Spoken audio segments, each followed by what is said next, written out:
Thank you all for joining us today. So it seems like businesses are tightening their belts. They're trying to find ways to reduce their spending, to get control of their budgets, to deal with this difficult economy.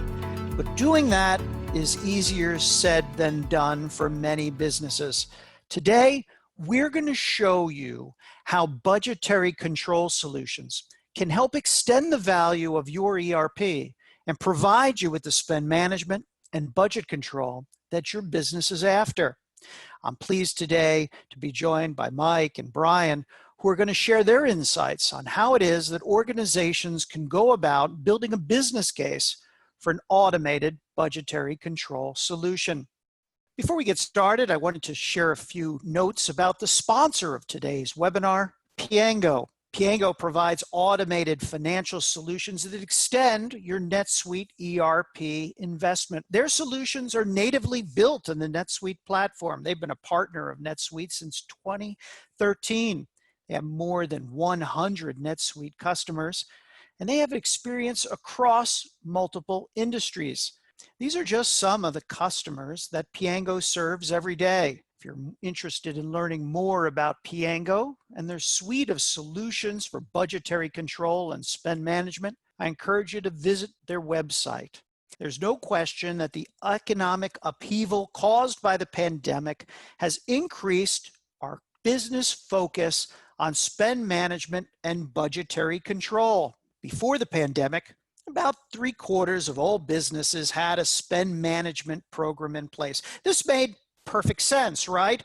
We all want to be mindful of how it is that we're spending our money. But these programs have taken on a whole new level of importance during the pandemic. We know that COVID-19 has negatively impacted the revenues and profitability of many businesses and nonprofit organizations. In fact, many businesses ground to a halt as a result of government restrictions during the pandemic. Cash flow insolvency, well, it was a real threat for many businesses, and it still is, particularly for small and mid-sized ones that don't have the benefit of those large credit lines to draw down. So in response to all of this, well, businesses are reducing their spending. And let's face it, tightly controlled spending can help preserve our cash reserves. It can be an important first step in moving back toward profitability and strong revenues. 62% of all businesses have experienced lower revenues because of the pandemic. Many businesses are experiencing lower profits. Some of you are even facing cash flow disruption. And unfortunately, there's no telling when customer demand will rebound. So it's against this backdrop that 66% of businesses expect to reduce their spending for the balance of this year. We've already seen many businesses that have taken steps toward doing so, reducing staffing, cutting some costs, and peeling back on some of their investments. But when it comes to reining in spending, it's a tall order for many of us. Most businesses and nonprofit organizations, well, how do I say this gently? They were doing a pretty lousy job of managing their spending before the pandemic. In a survey from earlier this year, before the pandemic started, 74% of businesses and nonprofits admitted that their spend management needed work. And the disruption caused by COVID-19 isn't helping matters any. 1/4 of all businesses and nonprofits say that the pandemic has negatively impacted their organization's ability to manage its corporate spending. It's simply harder to chase down information about our spending and our budget compliance when people are working from home. Another 29% of businesses and nonprofits say they're not quite sure what impact COVID-19 has had on their spend management. Now, to me, this suggests that these people probably don't have strong visibility in the first place, and the problem is much bigger than many of us think. So the question becomes, just how bad a job are we doing at managing our spending? In a nutshell, really bad. Most businesses say they only have tight control over about 75% of all of their spending. Now, if I asked you if you'd be satisfied if 25% of the money your company spends was wasted or out of control, well, you'd probably think I was nuts. And yet, here we are. For many businesses, this is reality. It probably won't surprise you to learn that travel and entertainment expenses is an area where businesses believe they have the most work to do in spend management. This has been a point of pain for years. But when you look a little closer at this chart, the problem is even bigger. Spending on services and indirect materials, well, it's also a sieve in most businesses. And there's a lot of reasons for this. Like most things in finance, well, we can blame manual processes that most of us rely on for all the difficulties we have in managing our spend.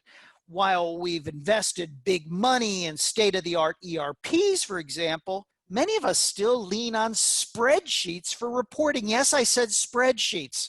Those relics of the 1980s that should have gone the way of parachute pants, Milli Vanilli, and Alf. What was Alf all about? So what are we doing here? Well, a lot of us are managing our spending in a completely manual fashion with lots of manual data entry, lots of chasing down information, lots of paper shuffling, lots and lots of errors. Well, some of you are operating under the honor system, where the onus is on purchasers to ensure that they don't overrun a budget line item. Honest, I won't do it. Making matters worse, many of you have to manage large capital projects, amortization throughout the year, complicated encumbrance and commitment accounting. If this sounds like a recipe for disaster, you're right. In this type of environment, well, there's no way to enforce budget checking. Decision makers can't always be sure where things stand against budget. Reconciling reports is laborious, and all the keying and paper shuffling, well, it's expensive. It's error prone. And worst of all, there's no way to stop out of budget or rogue spending. In other words, one of the biggest reasons that spend management is so hard for so many of us is that we don't have strong control over our budgets. In fact, 46% of businesses have no unified real-time visibility into their enterprise spend. They're flying blind. And this is creating big problems for businesses and nonprofits at a time when we could least afford them. Today, many businesses and nonprofits have limited visibility into their procurement pipeline. They have difficulty reconciling reports. They miss expenditure forecasts. They have inaccurate employee expense reporting. And they have a whole lot of difficulty in meeting regulatory requirements.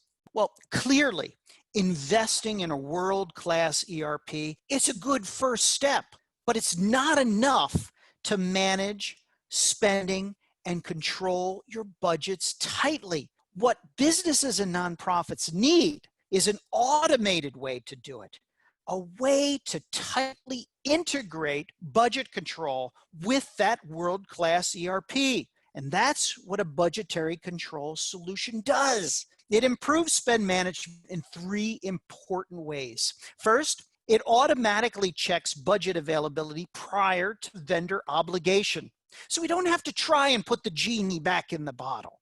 Second, it provides visibility into potential actuals in the procurement pipeline. We know exactly where we stand from the point that that vendor obligation is made. And third, delivers complete control and visibility across the business, not partial visibility, not visibility at the time that somebody saved that Excel spreadsheet a week and a half ago. No, it tells us where we stand right now as transactions are made and purchases are made. So if a budgetary control solution sounds compelling to you, well, you're not alone. More NetSuite customers are planning to deploy a budgetary control solution to achieve this granular visibility that they need in these trying times. It's what they believe is the solution for tightly managing their spending and controlling their budget. So the question becomes, how is it that you can go about building a winning business case for an automated budgetary control solution? Brian and Mike are going to provide their advice for doing just that during the balance of this webinar. The first question is, so how is it that budgetary planning and budgetary control are different? Are they the same? Well, budgetary planning is that process we go through for establishing a budget. And a budgetary control solution really helps us enforce it. Mike, if you had to give organizations a grade on how well it is that they do in enforcing their budget control, what grade would you give most of the organizations that you encounter? We're probably looking at about a C as far as the enforcing of the budgets. They do well on the budget reporting. I think most people are used to budget to actual reports, but enforcing them and keeping track of them on potentially even a daily basis, they're not doing. Yeah, and Brian, that's really the disconnect for me, because organizations spend so much time planning their budgets, but they don't seem to put as much effort into controlling it. Is that a fair assessment? I think that's totally a fair assessment. What I see out in with different organizations and different companies is that they spend a lot of time and a lot of money setting up this beautiful budget planning software and to report budget to actual. But then where it falls down is this part where, hey, we aren't controlling our spending. We're just planning for it, but we're not actually controlling it. And there's a disconnect between the two. Do we have our priorities backwards in some ways, Brian? Yeah, I think that's a really good observation. We tend to have our priorities, maybe not backwards, but maybe just inverted a little bit, because it's really great to go through a really robust planning process, but if you're not adding that in with controls, then you're up the creek without a paddle, because now you have people spending not in relation to what they've budgeted, and that's where you get the disconnect. So Brian, has the economic upheaval we've experienced told on corporate America? Are the pigeons coming to roost? Are we seeing where these lack of budget control is really a big problem as we try to navigate this tough economy? Yeah, I think the benefit of this tough economy is the fact no one's traveling. People are saving money from their budget perspective on that, but you're not next to people, you're not talking to people, you're not understanding where people are spending their procurement dollars, and that's tough. That's really hard in this economy, because we're having to pinch pennies and have a tighter grasp on what our expenses are, because let's be honest, a lot of organizations and companies, our revenues are down. And we're not out of the woods yet. That brings us to our next question. What is the biggest mistake NetSuite customers make when building a business case for a budgetary control solution? So Brian, first, let's get this out of the way. Are you seeing more organizations recognizing the problem and prioritizing the deployment of a budgetary control solution that integrates with NetSuite? Yeah, I think a lot of organizations are kind of looking at it and saying, oh man, we have a big gap here. We have a gap in the fact that we don't have any controls ensuring that people spend based on their budgets that have been approved by, maybe even the board of directors, for heaven's sakes. So what we're seeing is a lot of organizations are now taking a step back. Now that we know what COVID is and we kind of understand that the market's going to be a little rough for the next maybe couple months, maybe year. We're not 100% sure, but we've dealt with this. So now we're looking at organizations and companies saying, okay, hey, I got to have tighter controls around what my spend is. And I'm almost having to now reforecast my budgets as well. But adding that tighter controls around the budget spending, I think that's what organizations are really looking at right now. Brian, this seems like a slam dunk of a business case to me. I'm curious, where do things go wrong? Things go wrong in the fact people are busy. I think everybody has Zoom meeting fatigue at this point. I think a lack of, hey, we're spending all this money on a budgeting planning software, we're spending money on this ERP system, but really the benefit outweighs the cost. If you put a little bit of effort into implement a budgetary control system, then you're able to reap the benefit from a tighter control environment. Mike, what's the biggest mistake organizations make when building a business case for a solution like yours? Well, I think the biggest mistake that I've seen is during the ERP implementation, where budgeting or budget control tends to get moved into a future phase of implementation. So you go live with your core financials, and maybe you might have budget planning in that, but usually that gets postponed as well. And so then you're basically, flying without a net. Then they get around to doing budget planning, and then maybe after that, budget control. So it's that phased in process that allows for exposure for the first 1 to 2 years of an ERP implementation. Is it fair to say, Mike, that a solution, budgetary control solution, can extend the value of the ERP then? Yes, because it looks more on the cost saving side, right? So if I can save thousands or even hundreds of thousands of dollars on my budget, that's going to be a huge cost savings to the overall cost of implementing new ERP. Is an ERP not enough anymore in your mind, Mike, for the budgetary control and spend management that organizations need in this economy? It really needs to be included in that big picture. And of course, Piango does provide that so we can get companies up and running quickly with a budget control solution. Mike, what's the biggest misperception that NetSuite customers have about budgetary control solutions? I think it's more of we may have been doing that previously on our last solution without it, and we keep an eye on our budget to actuals. But in these days when you have to have tighter control, that perception that, if I look at it at my budget to actual report once a month, then I will be okay because I probably am not going to go over budget very much, even if I'm doing that once a week. So moving from a reactive reporting model into a proactive decision making once a transaction goes over budget. That's the kind of the mindset and the behavioral change that occurs when using a budget control solution. Brian, how about it? Can NetSuite customers get budgetary control without a budgetary control solution, just relying on their ERP? Yeah, so I would say this is the most common question asked to me during implementations. So, hey, going through the purchasing process, hey, we want to have the approval go to someone who can go check the budget. Well, out of the box, a lot of ERP systems don't have the ability to do that. So a lot of the times, we as implementers sometimes work around it and try to say, oh, well, all right, this person's technically responsible for the budget, so therefore they're going to have to go in and look at the budget. But as we all know, people like to just check the box and click approve when it comes up on their email. And this is where, the budgetary controls piece really comes into really being a big benefit in organizations, because, now instead of just having it as a checkbox for someone who may or may not have looked at the budget, now you actually have a system that is fully integrated to your ERP system to then make it so that it's automating this budget check, which is so key in so many organizations. So what is it about a budgetary control solution that delivers these financial benefits you're describing, Brian? What features in particular do your customers really get benefit from? So the biggest feature really is checking against the budget and the automated check against this budget. And the Piango product does a very good job at this of saying, okay, hey, I'm putting in, let's just say a purchase order for, $1 million.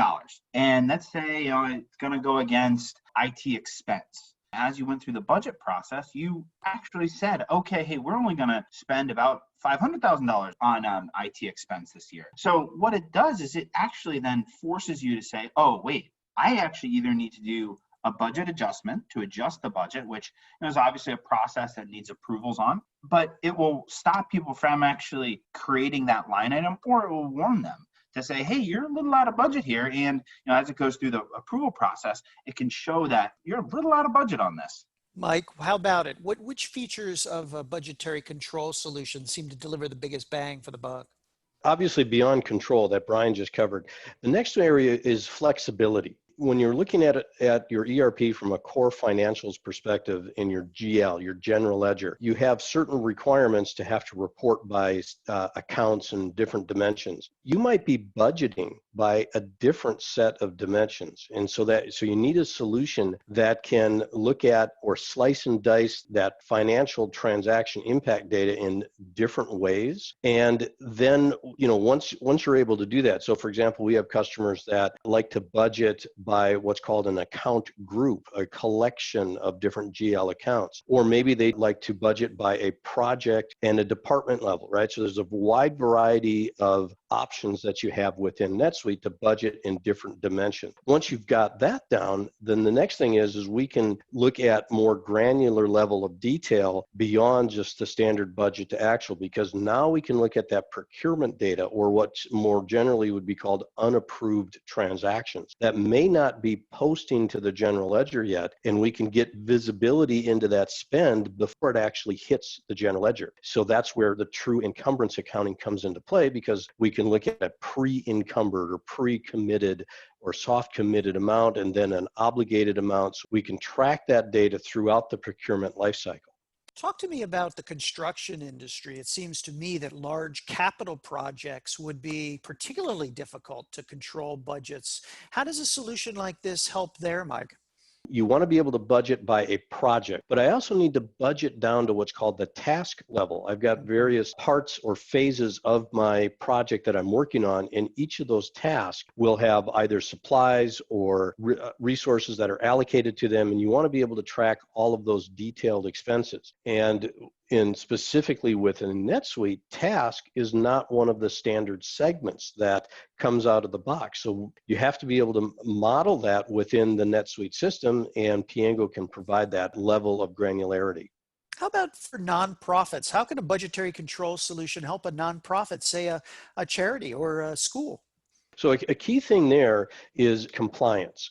And typically in the nonprofit world, what happens is that a donor will allocate a budget to the organization that's implementing that service. And they will then restrict exactly what that organization can spend on when they're charging back to that particular grant. So again, grant is another segment or dimension within NetSuite that we can budget against. And now you can make sure that from a donor reporting perspective, that you are in compliance and you're only spending on what the donor is requesting. How are NetSuite customers benefiting from implementing a budgetary control solution? Talk to me about some of the dollars and cents. How is it that some of your customers have benefited from these solutions? The integration of the budgeting process with the actual spend or procurement process. A lot of our customers have, what we've seen them benefit from obviously having the tighter controls around spend, but being able to actually match what their budget is to what their expenses are. And I think this is really played out in a couple different ways. So especially tying that budget versus actual. So a lot of people use that budget to actual report to say, oh, where have we gone over? Now we're actually not going over as much because we're automating this control. So what that does is it really frees up people to I call it freedom within the framework that you've built, or the freedom within the framework of NetSuite. Now that we have the budgetary controls are up to date and firing appropriately, that makes it so really budget managers don't have to be in that budget versus actual report every second of every day. They can rely on the system to then inform individuals when they're over budget or how they're looking against their budget. So now, it frees up the time to allow them to do more value add activities. And I think that's the real benefit that people are getting once they implement the budgetary control solution. Mike, what's the most surprising benefit that your customers achieve with a budgetary control solution that they might not have anticipated or expected as being as impactful? One key thing is the ability to slice and dice the data that gets generated. You can look at what are called budget activity data and by transaction, get really detailed to figure out exactly which transactions and which types of transactions are impacting the budget the most. And then a relatively simple factor is data entry error reduction, because when you're coding in and you've got a procurement buyer that's just creating a bunch of purchase orders at one time, it's really easy to make manual mistakes on data entry. And with a budget control solution, it will pick up anything that does not match the budget line and warn or block the user so that those data entry errors are reduced and you don't have to correct things once they hit the AP system. So is it possible to deploy a solution like this while my staff is working from home and IT resources are stretched and dealing with all the other priorities in the new reality? How hard is it to launch a solution like this? Even though I mentioned earlier that one of the mistakes is to wait and create or add budget control after go live, a lot of customers are in that same position where they're live maybe a year or 2 years on budget control, but it's actually relatively easy to implement our particular solution. It's a bundle in the suiteapp.com environment. It can be installed relatively quickly. And then we actually have processes to be able to post historical transactions against your budget, say for the current year, and so that you can get caught up fairly quickly and be live. And really the bulk of any of the implementation effort relies around testing, making sure that all of the various budget scenarios are taken care of. From an attendee, how much IT resource is involved in deploying a solution like this? So I think you alluded to it, Mike, but how onerous is this on IT? We've been able to go live in as quick as 60 days, of course, with IT involvement. And so, we were able to basically do like weekly meetings, and IT should be involved because it's going to be adjusting or implementing new functionality in the ERP system. But it's not like that becomes a solid 60 days for the IT group. It's really a team effort between the FP&A teams and IT to implement budget control on top of NetSuite. Mike, you had a special offer that you wanted to share with the attendees of this webinar. Yeah, we're excited to bring on new customers, especially in this era of COVID, trying to lock down controls. Most companies are doing budget planning right now, trying to plan for next year. So if you can purchase Piango Budgetary Control prior to the end of the year, we will waive our implementation fees so we can get you up and running. And I talked about that 60-day time frame. We could start on November 1st and have you live by January 1st when your new budgets kick in. All right, let's go to our questions from our attendees. One of our attendees wants to know how this looks to our users. Is it similar to NetSuite? Yeah, I mean, it's in NetSuite. So that's really the benefit of this solution. Now, a lot of other solutions are, hey, it's a third-party solution and you're in a different application. No, this is really built and baked right into the application. You're actually using standard NetSuite functionality to create your invoices, create your purchase orders, pay your bills. The where this jumps in is saying, okay, hey, if there's an over budget or a warning, it just acts like a normal warning in NetSuite. So really the change management from a user perspective really is not that much. It's really just informing people that, hey, you're going to be tracked against your budgets, and you're going to have to be accountable for what your budget numbers look like. So I think it's really a great solution in the fact that you don't have to go retrain the entire organization on how to use it. Mike, one of our attendees, is wondering how amortization is handled by the solution. That's an interesting question because typically in kind of standard NetSuite, when you create a purchase order, let's say for software licensing, so you create that in January, that would be normally amortized over the year. So that PO is going to impact the January budget for the entire year's amount. That's what it's going to show up on if you were to run an open transaction report, and it'll show all of it hitting in 1 month. Where what Piango can do is actually amortize the purchase order over those 12 months. And then when it gets converted into a vendor bill or a voucher, it will take those same dates and replicate that onto the vendor bill and then spread that expense impact over the 12 months so that it'll show up in the normal amortization process that NetSuite supports. Brian, one of our attendees writes in that their procure-to-pay solutions provider has been trying to sell them on using their solution for budgetary control. Why wouldn't I use that versus a solution like this? I would say that this is baked right into the application within NetSuite. So I mean that's for one, the benefit of it, and two, I think the way that Mike and team has thought it through and developed this application, it's really slick. It's really right in the application or right within NetSuite, so you're not having to go to a third-party solution. And I think they've solved for a lot of the different NFP requirements, such as encumbrances and other things like that. And then saying that, okay, hey, well, you actually have this amount of purchase orders that are purchase orders or encumbrances that are in process. And then when you look at your budget versus actual reporting through the Piango reports, you can see all that in one place. You can see that, oh, okay, I have 2 purchase orders in process that really make up my entire budget. Maybe let's not go forward and do another purchase order. So that's why I do steer people towards the Piango offering. Like one of our attendees is wondering, what advice would you give for selling this to the CFO? They're interested in reducing costs now. Why this? Why now? The key factor is the product will pay for itself, right? If you can save a certain amount of money going over budget, it basically takes care of the license fees for Piango, because what you're able to do is, instead of having to scramble and figure out where is that money coming from, or God forbid you actually have to take a loan out or transfer money from something else, all of that is caught up front and there's no scrambling there. Or in the nonprofit situation, you don't need to worry about, oh, we're out of compliance. So the CFO won't have to worry about it from an audit perspective. Mark, yeah, I'll just add one quick thing to that. Really the big sell that I see for when the FP&A group, or even the controller, is going to the CFO to say, hey, we should buy this. It really is around what Mike said, the compliance. As a controller, people in the finance organization, even FP&A, we understand what the spending is across the organization.